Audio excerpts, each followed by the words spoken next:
Hi, this is Tamsen Granger. This is Dan Abuhoff. With Tamsen and Dan Read the Paper, Sunday, October 14th, 2018. Right.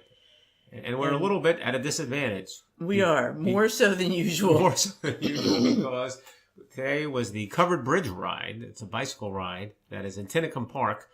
And in Bucks County, PA. And we've been doing it, you told me, for 20 years we've been doing it. It's possible it's 20 years. And I can't even count that high. It is 55 grueling miles, meaning it's a lot of climbing. It's uphill, and the problem with the Covered Bridge ride is the covered bridges. The covered bridges. And the reason is because when you go through a covered bridge, that means you're at sea level. And you have to slow down because the wooden boards cause you to slow down. And guess what's after the bridge? Uphill. Yes. So you're in a standing start going straight uphill. But we do it. We do it. We do it God because it's our anniversary. It's our anniversary. Other people get to go to restaurants. No. Everyone does this. Everyone. But this is what some people do harder things. I'm letting you off easy. This is what we do for our anniversary. I think we've talked about this before. Anyway, we survived. It was a little bit chilly. Right. It was a little bit demanding. That's right. But if we start trailing off, you'll understand why. Right, because we are pooped. We're pooped. But, by the way, we do it on hybrids, which are heavier bikes than the majority of the people are doing them on road bikes. We deserve all the credit in the world. There's no question. So it's really not 55 miles. For us, it's 155 miles. Exactly. It takes almost 5 hours. It's a grueling test of strength and fortitude, I think is a fair description of it, but we pass it every time, as we did today. And on top of that, what made it even tougher was it's been a very busy weekend. We were out late last night. In NYC. To go to the Jazz Foundation Loft Party Benefit, the 27th Annual Jazz Loft Party. So, number one, Jazz Foundation. The 27th annual? That's what it says. I'm reading the program. But we got to explain what this is. Jazz Foundation, basically, and we've talked about it before, is a foundation that raises money and disperses money to jazz musicians in distress. And apparently there's no including there's a musicians emergency fund, right, which provides housing assistance, medical care, financial support. And then there's also, they have performance programs, jazz in the schools, etc. So they kind of support the jazz community in a variety of ways. And one of their big focus this year is on Puerto Rico. Because so many venues were destroyed. Right. And people's livelihoods were destroyed. Right. It's often natural disasters. A few years ago, the focus was in New Orleans. Yeah. Jazz Center and, of course, the floods. So there's no shortage of places to disperse the money, and it's a matter of raising money. And we had previously reported on a great night that we had at a Jazz Foundation benefit, which was at the Apollo Theater in Harlem. I'm not going to go into that, but it was pretty amazing. And this is their loft party, and we hadn't been to this before. And we're just going to describe basically what it is because, for small town folks like ourselves, it was quite a departure of, what we normally go to. It was in Manhattan, but it was in all the way west. I don't know if we call that Hudson Yards or we don't. But it was on 26th Street and 11th and 12th. In a building, and we had the address, and we could not find the building, actually. Well, it's not about us not finding it. It's about they gave the wrong information. We went to some... Look, it was one of those New York things. Everybody knows where it is. I don't know. You're going to a building. It's a Saturday night. It's like it's not a performance space. It looks like some kind of post-industrial God knows what. It's kind of shady looking. There are people kind of dressed. It was not at all. It had. I'm telling a dramatic story here. It had state-of-the-art elevators. It was a very nice elevator. Yeah, which would stop at the 13th floor. I might add. Yeah, they have a 13th floor. And when you get to the 13th floor, the setup is. And it is a loft, and it looks industrial. Give me that. It looks industrial. And it's a big space, and there are these 3 rooms, there were big rooms and open space, and you could wander around. There were several different stages. 3 different venues, if you will. 3 different large rooms playing 3 different kinds of jazz, right? One was focused on Puerto Rican Latin jazz with Eddie Palmieri, who was there.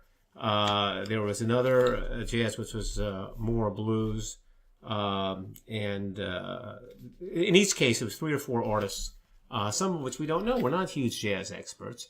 But the one that we settled in, the so-called Vanguard Lounge, was... No. We weren't in the... No, we weren't in the That was a Vanguard. VIP thing. We weren't even allowed Don't in there. tell people about we we're were not VIPs. in Roberta's room. We were because of Roberta Flack. Yes, it was a tribute to Roberta Flack was the theme of the night. Right, and they had several performers, 3 or 4 appearing over the night, each being a set that was supposed to be an hour and a half long. But as things go in jazz, as we've been told by the Jazz Foundation, you don't go by the script. Things happen. People show up. It goes off schedule. And that's what happened here. But we wandered great. in fairly early. Right. Because we were trying to have an early night because we knew we had to ride hundreds of miles on the bikes the next day. Right. So we wandered into Roberta's room. Right. And Binky Grip Tight. Binky Grip Tight. Exactly. That's who it was. Of the Dap Kings? No, he was previously with the Dap Kings. Now he has his own band. It's called, I don't know. Let's see. What is it called? You should have done your research. The Binky Grip Tight Orchestra. Okay. Binky anyway, Grip Tight. he was great. He was great. And there were some chairs. Right. We actually managed to snag chairs. And there's food around, and there's drink around, and there's drink. People were dressed very well, and people dressed less well, and it was a huge crowd of people. And when we say we got chairs, I mean, we're as close to the performers, not exactly as I am to Tamsen here, but I don't know, what are we, 10, 15 feet from the performers?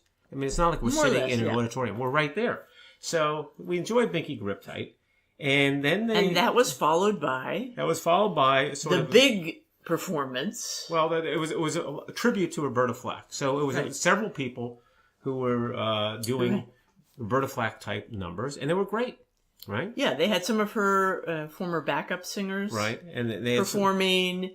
Valerie Simpson performed. Right, from Ashford and Simpson, and she was fantastic. Apparently she's a great friend of Roberta Flack. And then at a certain point, Macy Gray. Macy Gray wanders in. And Macy Gray, who I'd never seen, we'd all heard of Macy Gray, was something. I mean... She was something. She was actually very compelling. Yeah, she was great. She was we great. really enjoyed her performance. We know nothing about her music. Right. And she was pretty great. Right. And she was arguably impaired. But that's okay. Well, maybe that's her deal. I don't know. She's a fantastic performer. And she's a fantastic musician. A very creative, interesting person. Do you know how old she is? No, I don't. 51. Really? Yeah. I would have guessed 20 years younger than that. Yeah. Yeah. Well, that's kind of amazing. So then, and people are doing Roberta Flack, and she's just, they're just vamping, they're extemporizing. She comes on with another performer, they're clearly doing a song that she doesn't know. And she's just jumping in when she can, and then she does her own stuff. And I was telling you before, the song that she did, which is a song I'm very interested in is called Compared to What? Mm-hmm. It was her own performance. It's a very political song. And that became her major performance. It was fantastic. And then it was time to bring on Roberta Flack. And again, this is a very intimate setting. Mm-hmm. There are a lot of people behind us, but we were like right there. And Roberta Flack, just quickly, most people know Roberta Flack, but not everybody. And I understand the time has passed. And Roberta is now 81 years old. So she wasn't performing. But she was big during the 70s, right. So she's part of the soundtrack of our lives. Right, so the songs are, that they list here, for the heck of it, The First Time Ever I Saw Your Face, Where Is the Love, which was a duet with Donny Hathaway, who was a classmate of hers at Howard, it turns out, Killing Me Softly with his song, Feel Like Making Love, etc., etc. And I played that Donny Hathaway, Roberta Flack album just about... every day, maybe 3 times a day as a freshman in college. And you introduced me to that, and it is a great album. And it has one song on it, I'll just tell you, For All We Know. The recording of For All We Know, in which I think just Donny Hathaway sings, Roberta Flack's playing piano, is one of the most amazing recordings I've ever heard. And anyway, so she's a great artist.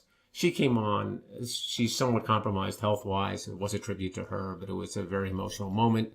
And anyway, it was a fun night. It was I mean, they had on the program a quote from the Huffington Post and talking about the Loft Party, the most ecstatic music experience I've had since Woodstock.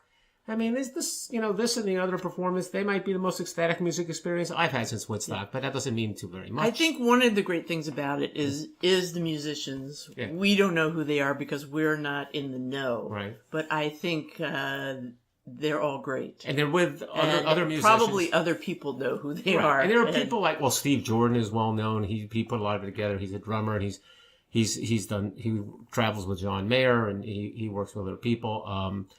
Well, I don't want to put you on the spot, but it was just great. And the lady who runs it was terrific. And she actually, at a certain point, some of the seats were reserved for big donors. Right, not us. Okay, so we were sitting next to some reserved seats. And at a certain point, she recruits me to guard those seats. Which is impossible. Out of nowhere. She just turns to me and she says, these are for our biggest donors. Don't let anyone sit there. Like we can do I'm like, So the next person came and Tamsen said, are you a big donor? They said yes. And Tamsen said, by all means. Have a seat. Have a seat. So anyway, that was an only in New York moment. And just when you say to yourself, how can these people do event after event? We actually also went to a play on Thursday night in a nonstop week. And we saw Apologia, which is a roundabout play starring Stockard Channing. Right, written by Alexi K. Campbell in 2009. And this was just revived. Well, I didn't realize that. Yeah. This was revived with Stockard Channing starring in London about a year ago. Really? And you have the reviews. It's got let me tell you what, there was a little bit of more excitement in our camp than a lot of others because Stockard Channing is playing an art historian. And of course, Tamsen identifies with that. And not only an art historian, but really a celebrity art historian, as I understand the play. Well, she's a political activist who makes a living, who has become a rock star in the art historian world. Which is insane, actually. Which is insane. Yeah. So you're losing credibility right there. And it's like people say, well, did you turn your back on this for the glamour and glitter of art history? And you're going, what? What are they talking about? So there are a lot of moments in this play about what are you talking about? And the principal...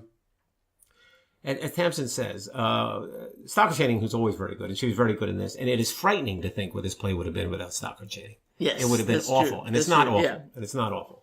But she's playing a political activist who has now reached a certain age, and she's visited by her children, and she's being forced to sort of think about, how her peripatetic lifestyle might have affected them growing up, having written a memoir.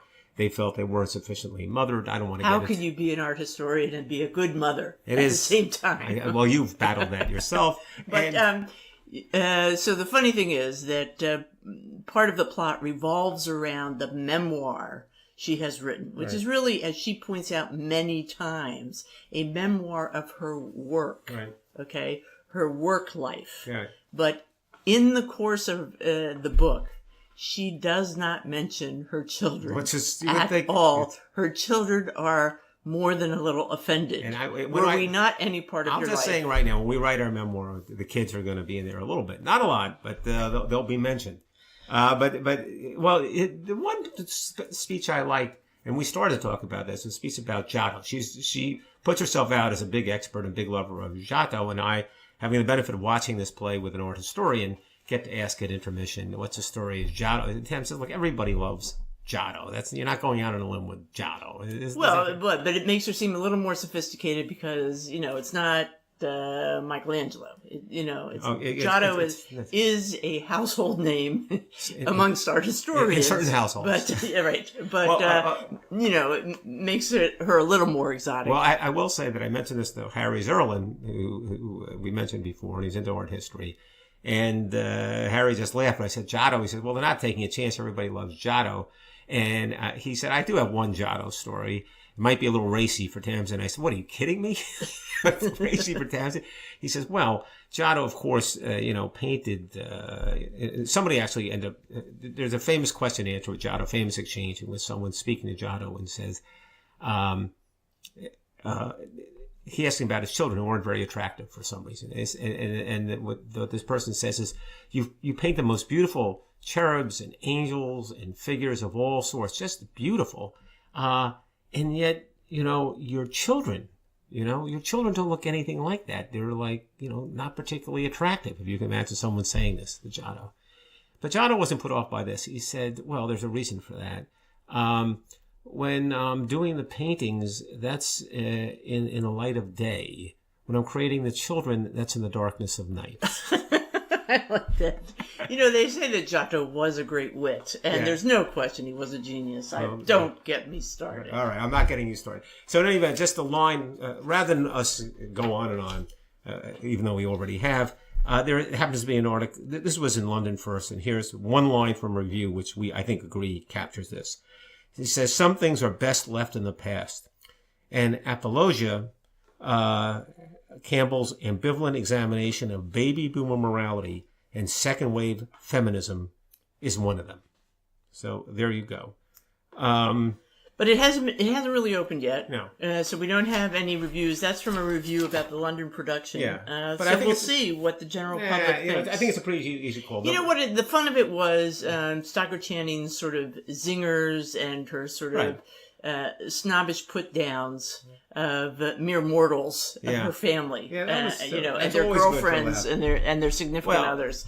So, I mean, that only gets you so far. And there's a big fuss about her cardboard character set up in Barnes and Noble, right? Because next to the pile of her she's books. an art historian, rock star. I would put it this way: but she is somewhat of a it's cardboard roundabout. character. It's roundabout. It's by subscription that we saw it. If you have a subscription to Roundabout, go.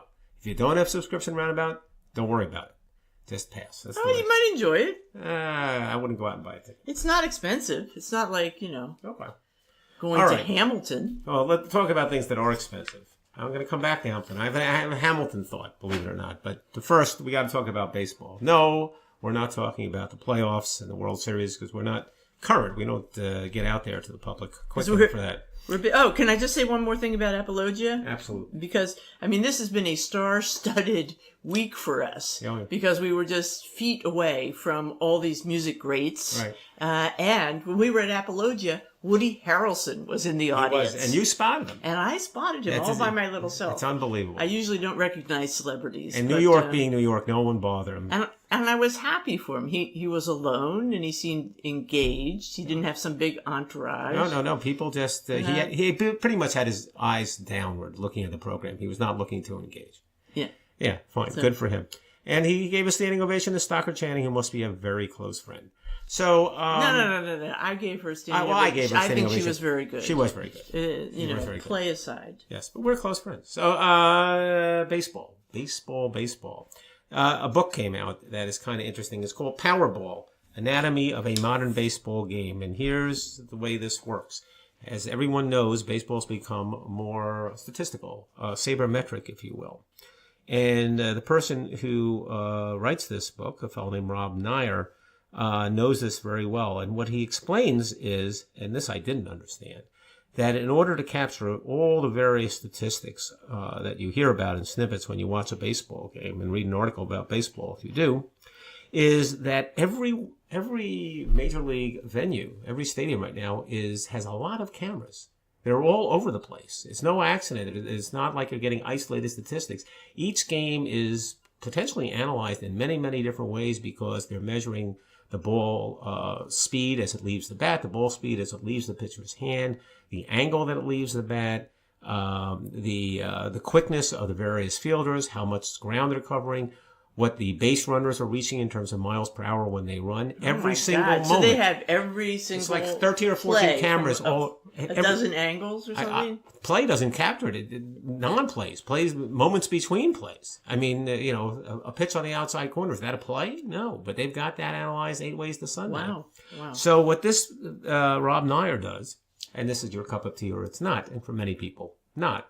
But what he does is he writes a book analyzing a single game, taking advantage of all the information that's gathered in connection with that game.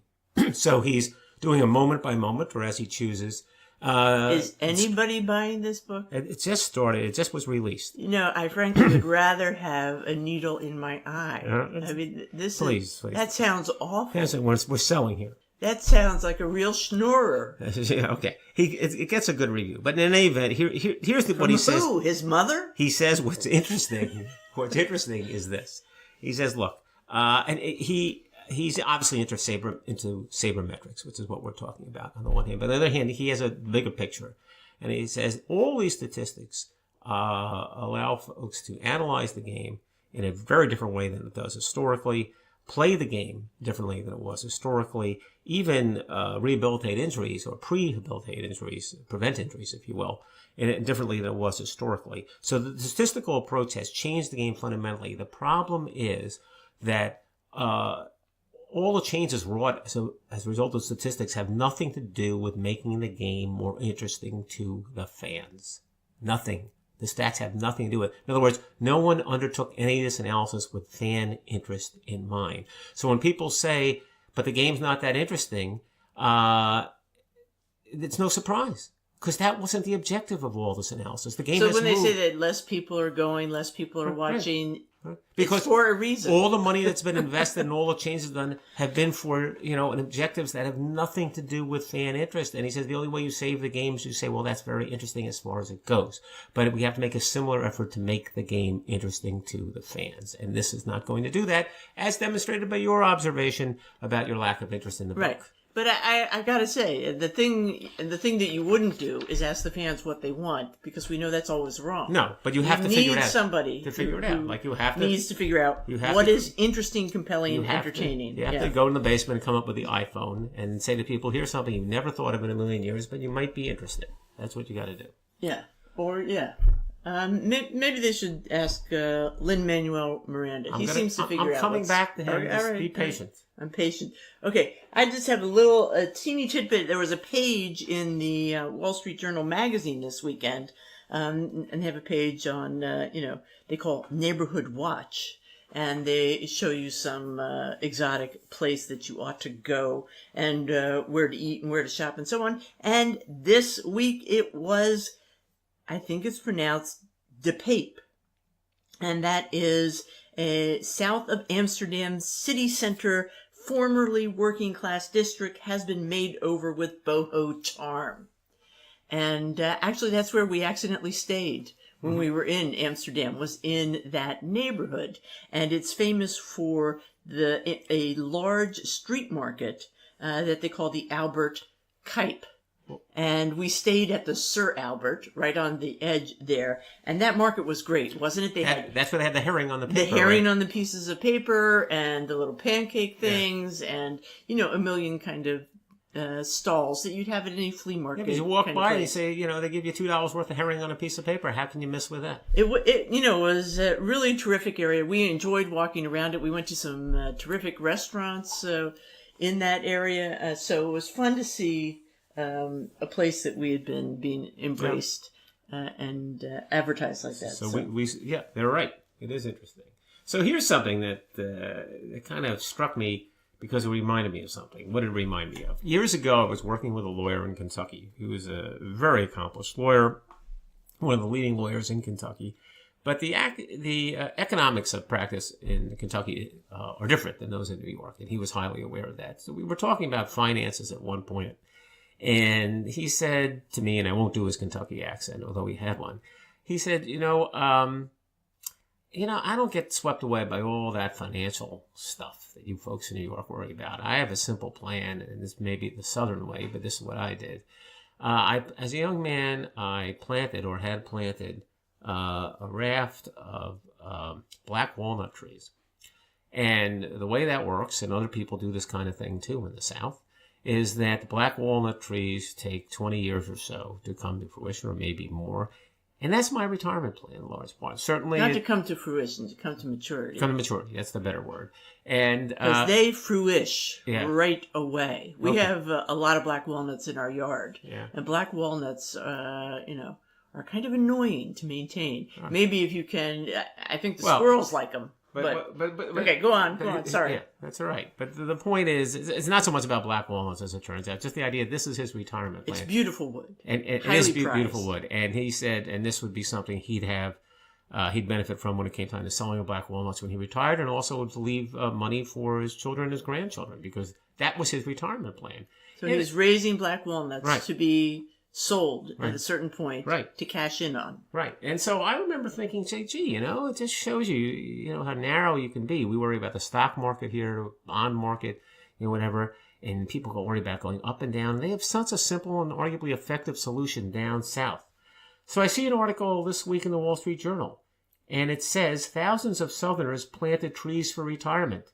It didn't work. And what happened? In this case, it's pine trees, but I suspect it's similar for black walnut, although it's more valuable. A lot of Southerners took the same approach my friend in Kentucky did. And 20, 30, 40 years ago, they planted a lot of trees, and they figured that they would benefit from the cutting of these trees as they were older. Well, because they all planted all these trees, when it came time to cut the trees... Too many? There's a glut of trees. And the price of trees plummet. And I'm not talking about... it turns out that there's 1,500 trees instead of 1,100. This is a real Wall Street Journal article with thousands and graphs and charts and hundreds of thousands of trees and everything. And it is a huge market swing. And there are, in the articles about Southerners who say, I was counting this for retirement. I feel that it's crazy to sell for the prices I see now, but I don't have much choice. This is my retirement. I need the money now. And, stuck. So... what does this tell us? What does this tell me? It tells me that there's no avoiding the market. So when people say they don't play the market, they want to do things the way their grandfather did right. them. They're wrong. They are playing the market. Everything's They're a market. playing the tree market. They're playing the tree market, but everything's a market. So you can't say I'm not participating in the market. I'm doing something more fundamental. I'm doing something that has more to it, or it's not subject to the vicissitudes of marketplace. No. Everything's subject to the vicissitudes of a marketplace. There's no safe place. You have to figure out a way that looks forward in terms of how market's going to affect anything you possibly do. There's no avoiding it. And these Southerners are finding out in a big way. Well, that's too bad, because I do love trees. Yeah. So it seems like a nice thing to do. It is. Well, they're cheap now. Right. So I have, there's a fun article in the business section of the New York Times today about a business called Rent the Runway. And this is a business where for $159, a month, you can rent up to 4 pieces of clothing or accessories and keep them as long as you want. All right. And then you send them back and you can rent others. Right. And if you really like them, you can even buy. And these are designer clothes. Okay. So very fancy schmancy. Right.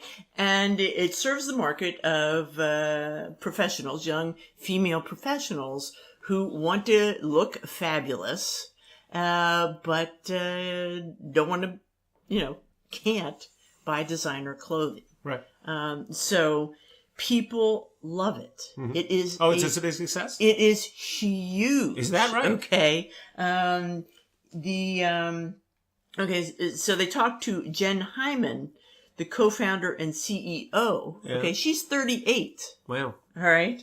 And they have a headquarters in Secaucus. Oh, good. All right. In Secaucus, nationwide, they have about 1,200 employees. 770 are in Secaucus. They have, so you get the clothing sent to you, right?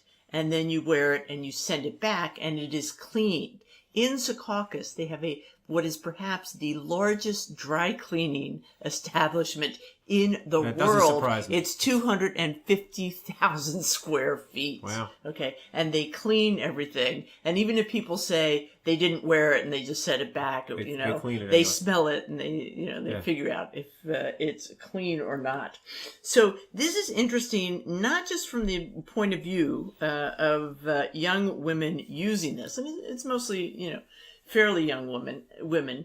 And it gives them an opportunity to wear really high style clothes. Sometimes that's a disadvantage. Okay.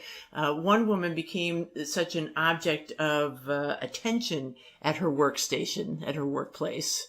People were saying, oh, what designer is this? They were just focused on her clothing so much that she stopped using it. But these are not evening clothes. These are business clothes. Right. It started out as evening clothes, as a way for people to, rather than buy an evening gown to wear once and never again, to rent it and send it back. Right. But there turned out to be a tremendous market for, attractive, stylish, high-end business clothing for women. Right. So, for some people, it's a huge help, and other people thought, found it was too much. If you do this, imagine the money you save. Because even if you're not buying the fancy designer clothing that they rent, you are spending a fair amount of money on clothing each month to keep up to date in somewhere like New York market, right? Although they have it all over the country. Not only are you saving on the clothing, you're saving on dry cleaning bills. Oh, that's true. I didn't think about that. Which one woman they quote used to spend $100 a month on dry cleaning, no more. She just sends them back. One of the other interesting things is they end up with a lot of data. A lot of data about who wears what they like, what works, what doesn't work, how the sizes are. People post how they look in them. So that's interesting, not just to Rent the Runway and how they develop their,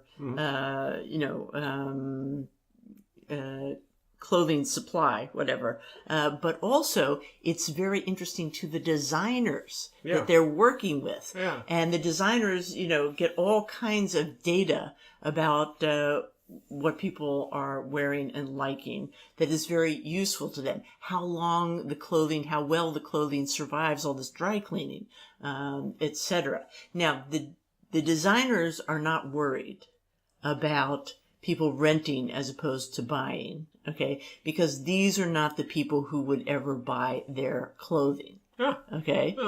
Someone who's paying $159 a month to rent these outfits is not going to spend, $1,500 to $5,000 to buy it. Now, there's sold at a great discount if you buy it from Rent the Runway after it's been worn. Because you're buying a used dress. Right.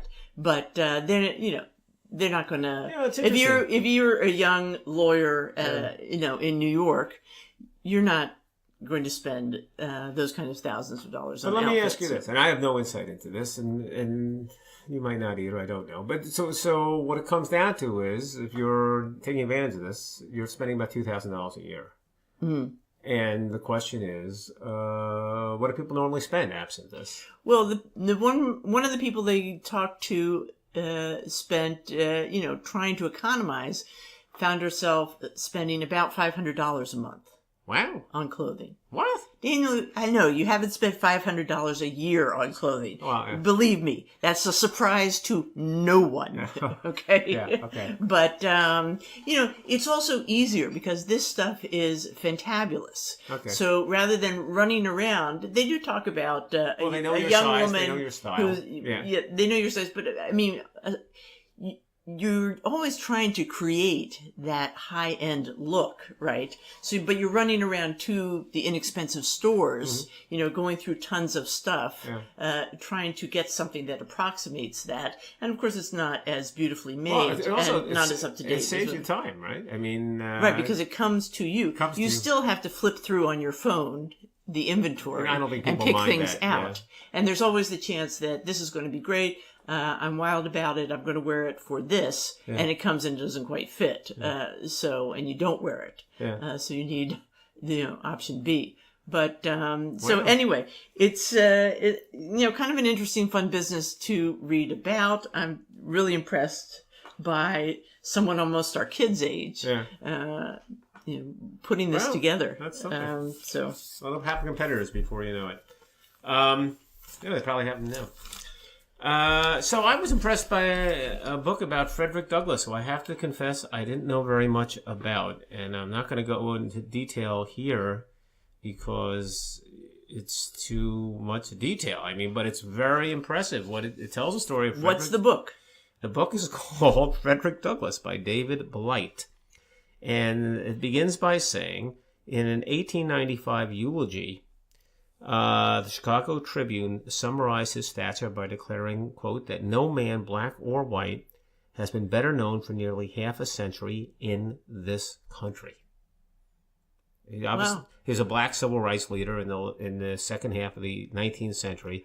And what this says is that he was the most well-known person in the country. Now, well, he was a great orator. He was. And writer. And he had been actually born a slave. No, right. He was. Well, yeah, the story is unbelievable. The story is he's born a slave, and the family of his masters, if you will, or the mistress, teaches him how to read and write and gets him interested in classical text, whatever. He's fascinated by it. He loves it. And she starts to teach him. She's reading him the Bible, and he's fascinated by the language, and he wants to learn to read and write. She starts it, and her husband says, no, no, no. Right, that's true. And then what I thought was interesting is he actually goes out with various, biscuits and snacks from the house, given to him, of course, and actually convinces white boys, schoolboys, to give him a book. Teach him to read and write, and they introduce him to all kinds. They introduce him in particular to a reader called the Columbian Orator, and he goes from there, and he just takes off with it, and he becomes this extremely learned man, as you put it, a great orator, and a great speaker, a great leader. And the most photographed man of the 19th century, which is startling. And the point of the book, I know. Okay, we're giving one source that says he's the most important person, but they say that David Blight confirms in his monumental and multi-themed biography that the assessment of the Chicago Tribune about Douglas being that important was entirely accurate. Anyway, it talks about his various what political movements he became identified with, his impact, his various speeches, the people he knew, the movements that he helped begin, his personal life. It contrasts his personal and public persona, which is interesting because the personal life seemed rather flawed, but it sounds like a very interesting what I book. Found myself thinking when I was reading this book was I was thinking of Alexander Hamilton. And I'm saying, because it's a very similar story, and I'm saying to myself, if Lin-Manuel Miranda is really looking for another project, this is the project. This is the story. And maybe it's too on the nose, but it is a very compelling story. It's a rags to riches story. He's a fascinating guy, great speeches. I mean, it really calls out for theater, don't you think? Possibly, yeah. Well, as for the book itself... Are you listening, Lynn? Are you listening, Lynn? I mean, there was the article, and it's just saying it's just a great book, a magnificent book, and it's a magnificent story. So in any event, that's the book, Frederick Douglass by David Blight. And even though it's quite long, 888 pages, the journal's head over heels about it, so it might be worth looking into. Okay, so from the sublime to somewhat of the ridiculous. Yes. You have some thoughts about cats and their intelligence? No. See, now with that intro, what can I do? There's an article about dogs, and this is the kind of thing you see on television. It was covered on television. The dogs, there was some study, dogs are not that smart. That's big news. And why do they say that? They say that because all the things that dogs do... I don't think you're going to make any friends with that statement. Dogs, they make a point that dogs have a lot of good qualities. They're just not terribly intelligent. But all the things that dogs do, horses can do, other animals can do. It's no big deal. Apparently, but octopi are pretty intelligent. Yeah, it's possible. But but they're very careful to say they're not putting down dogs. They said, having said that, they're asked to compare cats, and they say, well, look, I can't say how intelligent cats are. They have great instincts. I don't know if that's intelligence, but I will say, according to the person who did the study, that the most intelligent people that this person knows have cats. And there are some great nuclear physicists who have like 15 cats. So what that tells you, I don't know. But there was something about cats, if you will, big cats. It's trying to imply that intelligent species hang out together. Yes, that's what it was implying, but no one was willing to push that point. There was an article about this tigress in India, and you may have heard of this. Oh, this killer tiger is a girl? Yeah, tigress, yes. Killed Wow. 13 people. And it is a serious problem in India. A serious problem with tigers generally, because there is a large tiger population in these forest lands that are really adjoining what you call suburban residences and others, and they've pressed up against. So whereas in the U.S. you hear about a bear coming out once in a while, certainly deer, in India it's tigers. And they know what tiger it is. They know what tiger it is. And they're not able to catch it? They can't catch it. They have a lot of problems. People preserve tigers so that going after tiger is difficult. They had to get a court order at this point to shoot the tiger. To be permitted. Right? Otherwise, they're trying to use a tranquilizer gun, and it's apparently very, very difficult to track down and shoot a tiger with a tranquilizer gun. But even so, they can't track this tiger down. And here's the new approach, and it's based on cologne. Calvin Klein obsession. It turns out that cats, including tigers, love Calvin Klein obsession.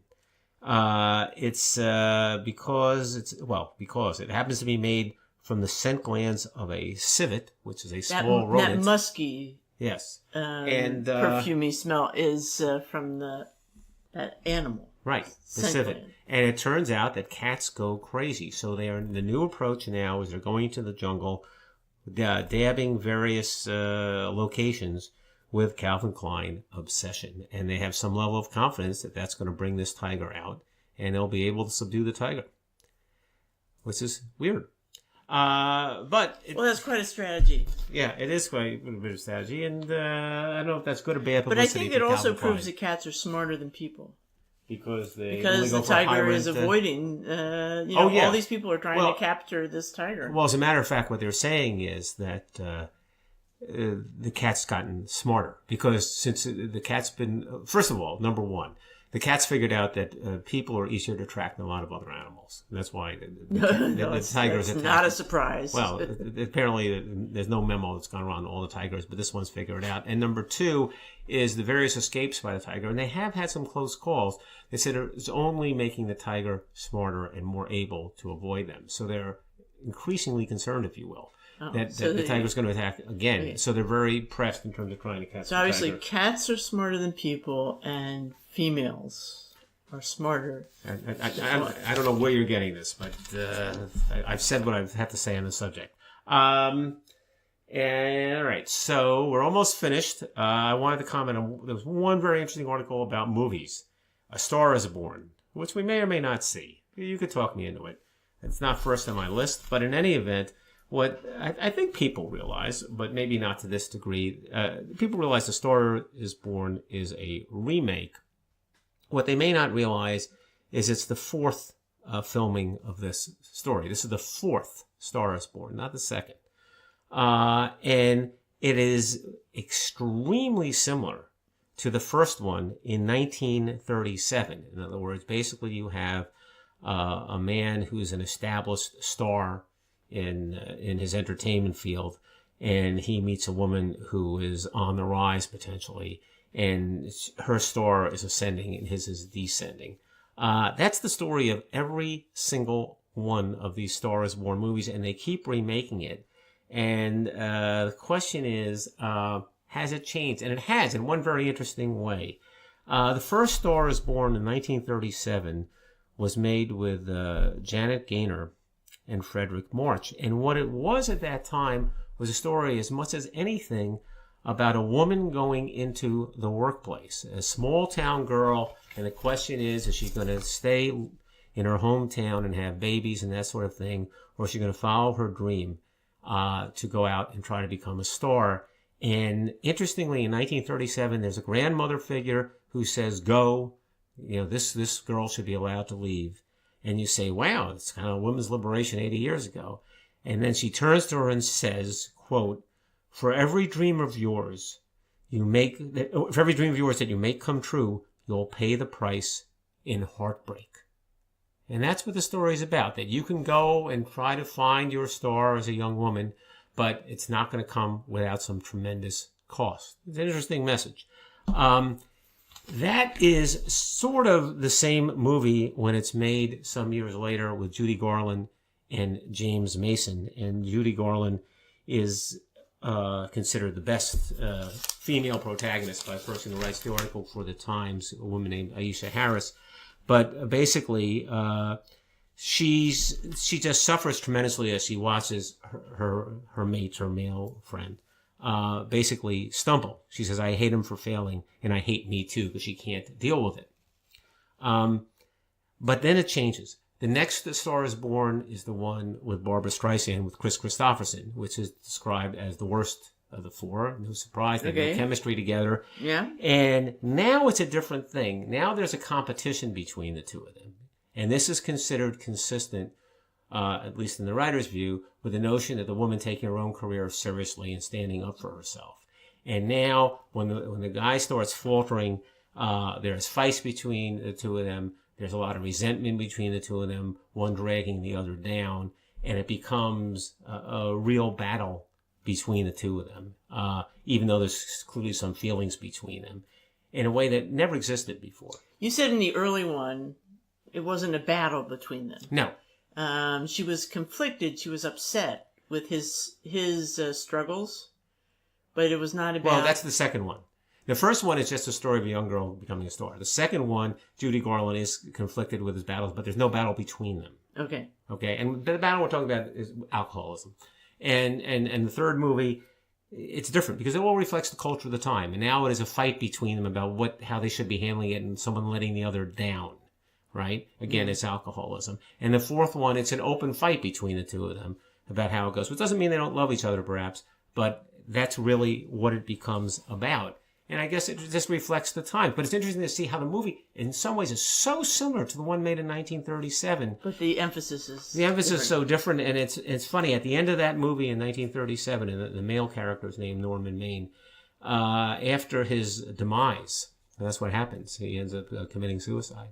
What happens is Janet Gaynor's character just comes out to a microphone and ends the movie by introducing herself as, "Hi, I'm Mrs. Norman Maine."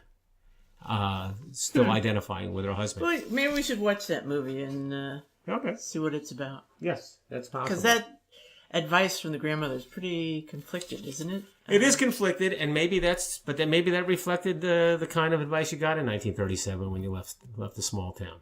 Even those who stood up for you said, "Yeah, I'll stand up for you, but you ought to know it's not necessarily going to work out."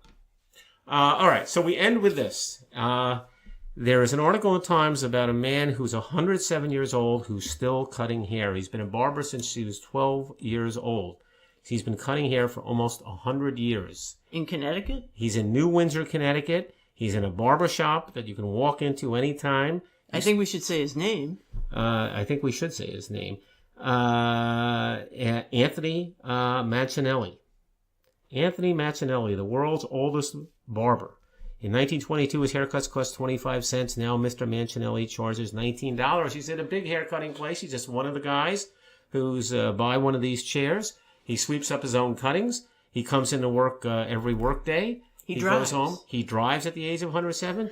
He lives by himself, and he's keeps to himself, and he's very content cutting hair. He has customers many generations, and he just goes on and on. They ask him, how do you do it? He looks pretty trim. They say he has no trouble standing all day. He says, I eat skinny spaghetti, so I stay thin, which is an interesting approach. He's not into physical fitness or anything like it. He's just into cutting hair. He's a pretty simple guy. It's amazing. It doesn't make any sense. And so I'm thinking about that. And then I see an article in the Times written by a guy who is about 80 or so, a fellow named Robert Goldfarb. And he describes himself as a gym rat. And even, notwithstanding he's older, he works out quite a bit. He's an 80-year-old gym rat? Yes. Wow. And he's been training his body to meet the demands of whatever.